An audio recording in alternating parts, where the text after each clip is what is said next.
Está con nosotros el doctor Eduardo Vega, defensor del pueblo del Perú, y el doctor Anselmo Celia, defensor del pueblo de Argentina, presidente de la Federación Iberoamericana de Ombudsman, de defensores del pueblo. 16 defensores del pueblo de Iberoamérica se reúnen en Lima, o se reunirán en Lima este jueves y viernes, para participar en el evento. El tema, el derecho a la consulta previa a los pueblos indígenas, el rol de los ombudsman en América Latina. En realidad se ha elegido Lima a propuesta del defensor del pueblo de Perú en la última asamblea que tuvimos, que en esta oportunidad fue en Costa Rica.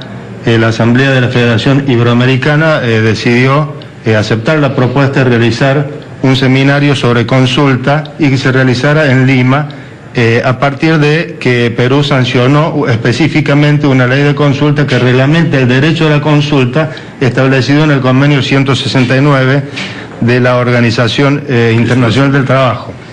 De manera que esos son un poco los fundamentos de por qué se realiza en Perú.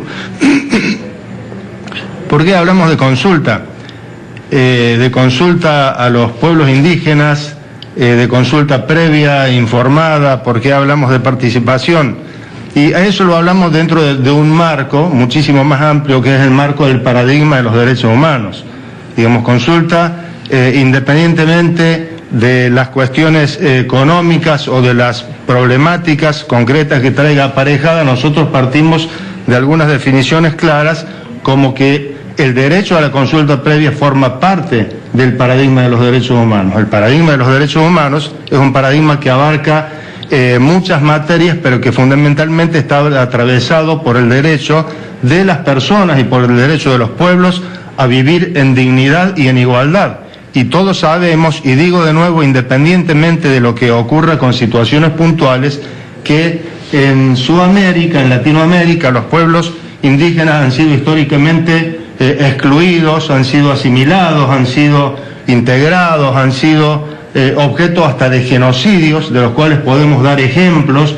Se los ha segregado, y de manera tal que lo que viene a hacer el derecho internacional de los derechos humanos es a restituir derechos. Entre esos derechos, entre muchos otros derechos, el derecho a participar de qué es lo que se hace cuando hay un proyecto de desarrollo que va a afectar su forma de vida, qué es lo que se hace cuando hay un proyecto de desarrollo que va a afectar su ambiente. Raúl, lo paradójico de esto es que efectivamente estamos en una nueva etapa en el país y en general en América Latina, donde hay una ebullición de estos procesos de consulta.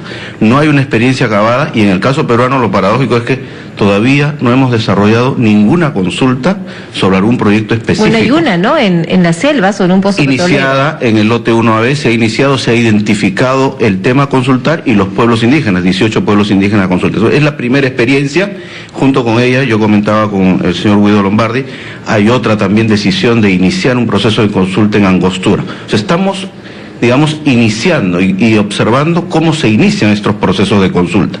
Y efectivamente, la idea es que este es un derecho que puede hacer viable otros derechos de los pueblos indígenas.